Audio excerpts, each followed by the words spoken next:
जय जय जय जय शाश्वतम् आदिनाद ब्रह्म ओंकार शाश्वतम्। चार वर्णों में ब्राह्मण, क्षत्रिय, वैश्य और शूद्र, यूं तो ये वर्ण गुण और कर्म के हिसाब से है। भगवान कृष्ण ने गीता में कहा, चातुर्वर्णम मया सृष्ट्वा, गुण कर्म विभाग से, जाति सह नहीं, ये गुण के हिसाब से। तो चारों वर्णों में कौन सोचने योग्य है और चार आश्रमों में कौन सोचने योग्य है? कि ब्रह्मचारी कौन सोचने योग्य है, गृहस्थी कौन सोचने योग्य है, सन्यासी कौन सोचने योग्य है, वानप्रस्थी कौन सोचने योग्य है? तो पहले उन्होंने शुरू किया, सोचिए विप्र जो वेद विहीना। यदि जो ब्राह्मण है और वेद का ज्ञान नहीं है, वो सोचने योग्य है कि मरने के बाद उसके लिए शोक करने जैसा है, कि जाकर वो जवाब क्या देगा, उसका क्या हिसाब होगा, किस नरक में उसको भेजा जाएगा। सोचिए विप्र जो वेद विहीना, निज तज निज धर्म विषय ले लेना। जो अपने धर्म का त्याग करके संसार में लिप्त है, ऐसा ब्राह्मण सोचने योग्य है। अब ये भी समझ ले यहां, क्योंकि मन में जैसे ही वर्ण हमने कहा, जातिगत छवि आ जाती है, तो सोच लेंगे कि ब्राह्मण के लिए केवल कहा गया। ये वो लोग जो धर्म कार्य में लगे हैं और ब्राह्मणत्व प्राप्ति का दावा करते हैं, जो भी हो, किसी भी जाति के हो, जो धर्म कार्य में लगे हैं, वो वेद विहीन है, तो सोचने लायक है। क्योंकि आज परिस्थिति वर्ण व्यवस्था के हिसाब की समाज में नहीं है, इसलिए ऐसा कहना सीधे सीधे बहुत उपयुक्त नहीं होगा। क्योंकि आज तो जातिगत दृष्टि से देखें तो ब्राह्मण देवता भी चौकीदारी कर रहे हैं, ब्राह्मण देवता भी जूते की दुकान खोले हुए हैं, ब्राह्मण देवता भी होटल चलाते हैं, ब्राह्मण देवता भी एक्टिंग करते हैं। तो अब उस दृष्टि से बड़ा मुश्किल पड़ेगा। अब यहां ब्राह्मण उसी को मानिए जो धर्म कार्य में लगा हुआ है, स्वभाव और गुण जिसका ब्राह्मण है, और उसके बाद भी वो धार्मिक चीजों की अवज्ञा कर रहा है, अवहेलना कर रहा है, नीति और मर्यादा का पालन नहीं कर रहा है, तो वो सोचने योग्य है। क्योंकि जो कर्म कर रहा है उस वर्ण में चला गया। यदि ब्राह्मण भी व्यापार कर रहा है तो व्यापारिक वर्ण में माना जाएगा, तो व्यापारी वर्ण के लिए जो सजा होगी वो उसके लिए होगी, ब्राह्मण वाले नहीं। तो सोचिए विप्र जो वेद विहीना, तज निज धर्म विषय लेना। सोचिए नृपति जो नीति न जाना। राजा वो सोचने योग्य है मरने के बाद उसका क्या होगा, जो नीति नहीं जानता, अर्थात जो अनीति पूर्वक व्यवहार करता है। नई नीति बहुत जानते हैं, धर्मशास्त्र के पढ़े हुए राजा है, लेकिन व्यवहार अनैतिक है, व्यवहार अराजक है, व्यवहार दुखित करने वाला है, परेशान करने वाला है। प्रजा जिसे प्राण से प्रिय नहीं, ऐसे राजा सोचने योग्य है। तो आप कहेंगे राजा हैं कहां आजकल, राजा तो सब चले गए, राजपाट मिट गया, ये प्रजातंत्र है। तो इसमें राजा को कौन दोष देगा? राजा का मतलब है सत्ताधारी, जो सत्ता पे या तो खानदानी तरीके से सत्ता मिलती थी, पहले राजा होते थे, अब वोट से सत्ता मिलती है तो राजा होते हैं, भले ही 5 साल के लिए होते हैं। लेकिन ये भी बोलना कोई बहुत उचित नहीं कि केवल 5 साल के लिए होते हैं, बहुत लोग तो खानदानी होते हैं। जैसे अभी संघ में नहीं है, लेकिन मन में विचार आ गया कि आज पूरा समाज जाति के जहर से घुला हुआ है। जाति पात में हम इतने बटे हुए हैं कि कैसे समाज का उत्थान होगा, कैसे एक साथ मिलकर पूरे भारतीय और पूरे हिंदुस्तानी जी पाएंगे, बड़ा मुश्किल लगता है। कि जैसे ही मिलने की कोई कोशिश करे, सद्भाव की संभावना कोई बने, कोई राजनीतिक पार्टी एक जहर घोल देती है वोट के लिए और बांट देती है। इतिहास अगर पढ़ेंगे तो जातियां आई कहां से? जब सब मनु महाराज के संतान थे तो इतिहास के पीछे जाएंगे तो समझ में आता है कि जो कार्य के लिए कहते आवश्यकता आविष्कार की जननी है। आवश्यकता होती है तो हम उसका निर्माण करते हैं, आविष्कार करते हैं, वो कार्य करते हैं, कोई चीज बनाते हैं अपने सुविधा के लिए, अपने सुविधा के लिए कुछ बनाते हैं और उसी को इन्वेंशन कहते हैं, वैज्ञानिक खोज कहते हैं। और वैज्ञानिक खोज ना हो तो देहात में लोग जुगाड़ कहते हैं। देहात में जो भी काम करें हम और जरूरत पड़े तो जुगाड़ से काम चला लेते हैं। इसलिए एक बड़ा अद्भुत शब्द देहातों में प्रयोग किया जाता है, जुगाड़। ये जुगाड़ कर लीजिए, वो जुगाड़ कर लीजिए, ऐसा कर लीजिए, वो जुगाड़ हो जाएगा। अब तो इधर पश्चिम उत्तर प्रदेश में गाड़ी ही बना दी, बोला जुगाड़ है। तो क्या जुगाड़ है ये? तो बोले एक बोगी जैसी बनाई, उसमें पंपिंग सेट मशीन लगा दिया और पहिया लगाई और बोले कि ये बस ये ट्रैक्टर टाइप का चलेगा। ये क्या है? तो जुगाड़ है। उसका नाम क्या है? जुगाड़। तो आवश्यकता आविष्कार की जननी है। हम आविष्कार करते हैं कार्य की, जिस चीज की आवश्यकता पड़ती है। अब मान लीजिए उस जमाने में हर कार्य के लिए तो जरूरत पड़ती होगी ना, तो जरूरत पड़ी कि मिट्टी का बर्तन कौन बनाएगा? तो कोई अच्छा आदमी था जिसको ये दिमाग था कि मिट्टी से हम बना सकते हैं ऐसा, तो उसने बनाना शुरू कर दिया। था कौन? इन्हीं 4 वर्ण में से तो कोई होगा, और इन 4 से भी पहले मनु के ही तो पुत्र होगा वो। तो मिट्टी का बर्तन बनाने लगा तो बोले ये कुम्हार है। इसका बेटा आया, बेचारा दूसरी कारीगरी आई नहीं, बाप को देखकर सीख लिया, बोले बेटा भी कुम्हार है। उसका पोता भी कुम्हार है। पोता कैसे कुम्हार हो जाएगा? कारीगर तो पिताजी थे ना। अगर पोता दूसरा काम करता है तो कुम्हार कैसे हो जाएगा? नहीं होना चाहिए। तो एक जाति हो गई कुम्हार। अब केस काटना है, कैसे काटे? अपने से भी काट लेते हैं लोग। जैसे इंडियन लोग जो काम करते हैं अमेरिका इंग्लैंड में, हमने देखा कि पैसा बचाने के लिए वो खुद ही काट लेते हैं, या अपना काट लेंगे या आपस में एक दूसरे का काट लेंगे। तभी तो ये अमेरिका के सारे मोटेल पटेल हो गए, क्योंकि पैसा इतना बचाया, केस काटने का भी पैसा बचा लिया। हम लोग आपस में हम भी जाते थे 20-25 साल पहले, तो देखे कि वही लोग हमारे साथियों का भी काट देते थे। हमने कहा भाई हम तो आपसे नहीं कटवाएंगे, भले ही हम काट देंगे 1-2 का, लेकिन हम तो सैलून में कटाएंगे। बोले $16 है। तो $16 है तो क्या है भाई, जो काटता उसी से कटवाएंगे। तो वो हो गई नाई। तो क्या जितने पटेल भाई लोग वहां आपस में काटते हैं, क्या नाई हो गए? और हो भी गए अगर, तो एक कार्य का संबोधन है, ये जाति का संबोधन नहीं है। लोहे का काम किया, लोहे की समझ थी उसको, तो लोहार हो गए वो। अब उनके बेटे भी लुहार हो गए, पोते भी लुहार हो गए। खाना बोले ये हमारी जाति। ये आपकी जाति नहीं है, ये आपका कार्य था, आपने शुरू किया।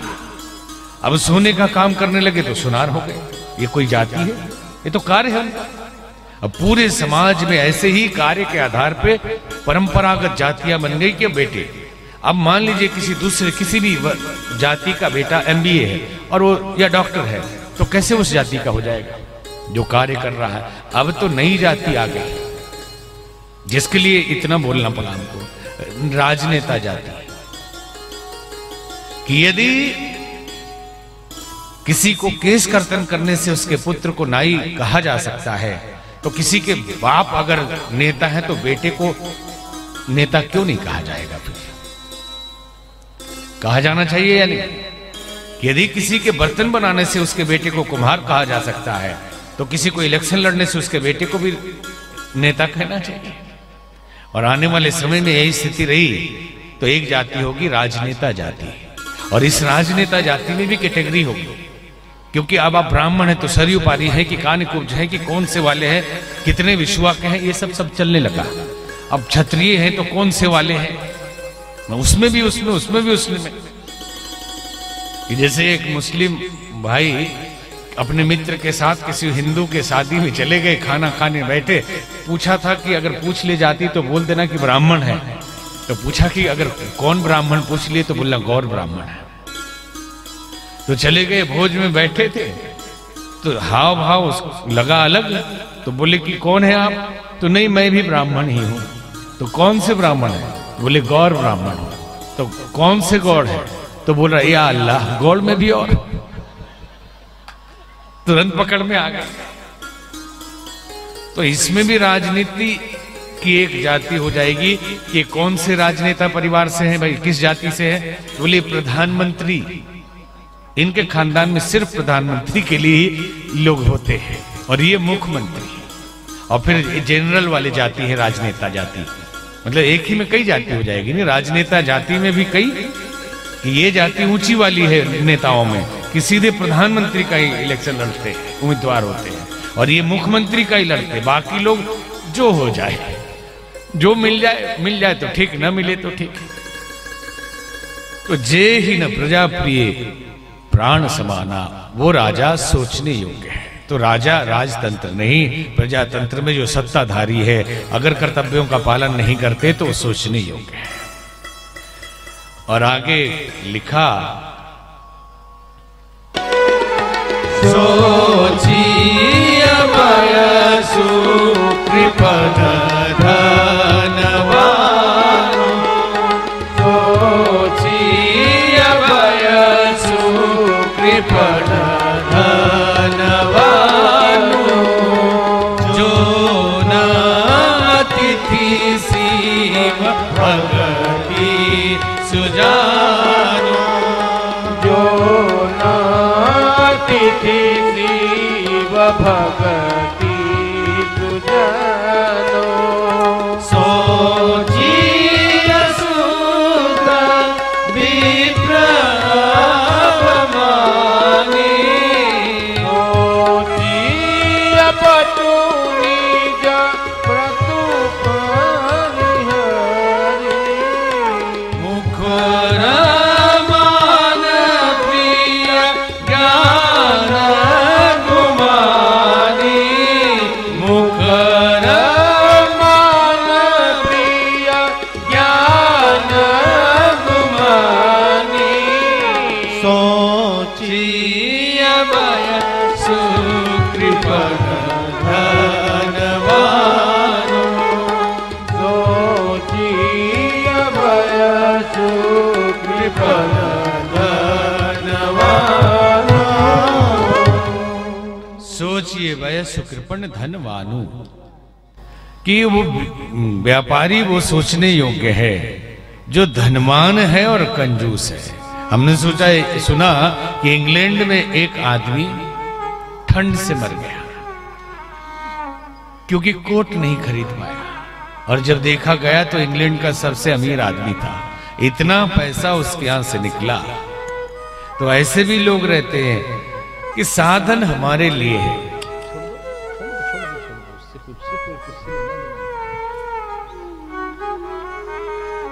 सोचिए वयसु कृपण धनवान, व्यापारी वो सोचने योग्य है कि धनवान, गरीब हो तो सोचने लायक नहीं है, लेकिन अमीर हो और कंजूस हो, कृपण हो, धनवान हो, पैसा हो लेकिन छुपा के रखे, मर गए लेकिन अपने लिए भी कोट नहीं खरीद पाए, ऐसे व्यापारी मरने के बाद सोचने लायक है।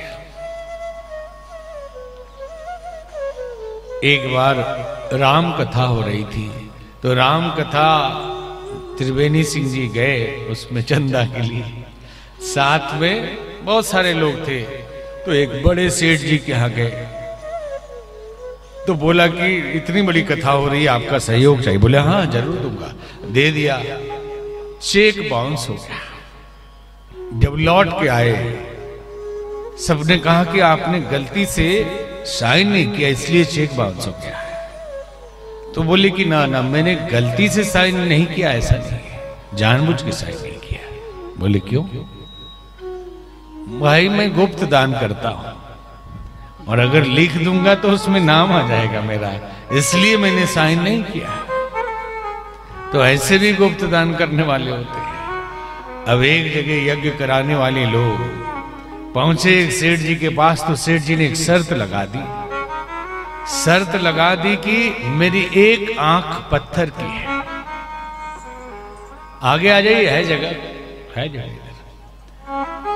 मेरी एक आंख पत्थर की है, अगर आप बता दो तो जितना चाहो मैं उतना दे दूं। अब 2 घंटे हो गए लेकिन बता ही ना पाए कोई कि कौन सी आंख पत्थर की है और कौन सी असली कौन सी नकली। बहुत मुश्किल बताना। 3 घंटे के बाद थक कर एक बुजुर्ग व्यक्ति ने कहा कि सेठ जी आपकी बाईं आंख पत्थर की है। खुश हो गए सेठ जी कि कैसे पकड़ लिया आपने? इतने जवान लोग अभी तक पकड़ नहीं पाए, 3 घंटे हो गए, समझ नहीं पाए, दोनों हूबहू एक जैसा है, आपको कैसे पता चला कि मेरी बाईं आंख पत्थर की है?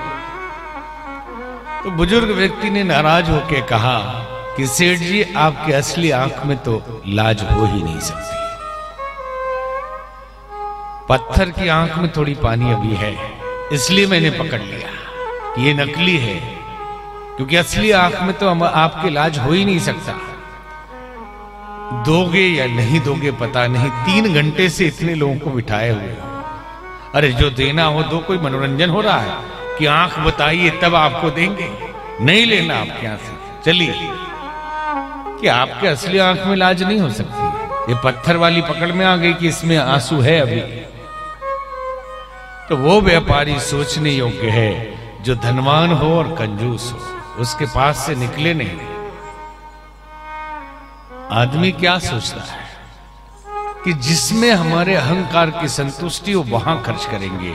बर्थडे पार्टी है तो लोग समझेंगे कि फलाने जी की पार्टी में देखो क्या सजावट था, कितना खर्च किया, कितने बड़े आदमी हैं, और कथा में यज्ञ में दे देंगे, किसको पता चलेगा?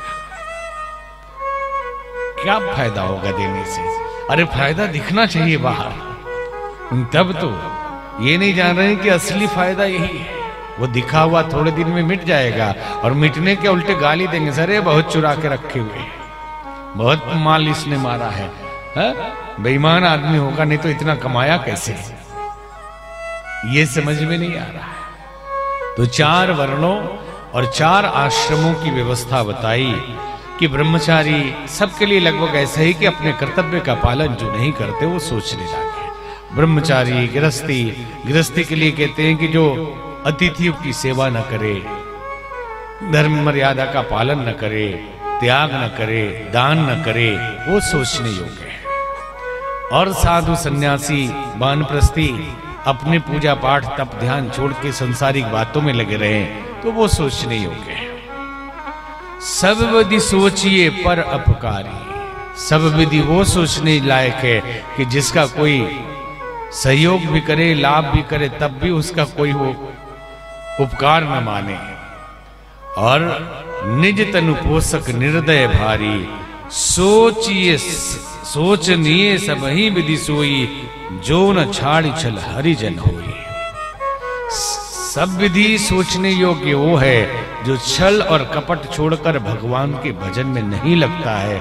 मनुष्य तन पाने के बाद भी वो सोचने योग्य।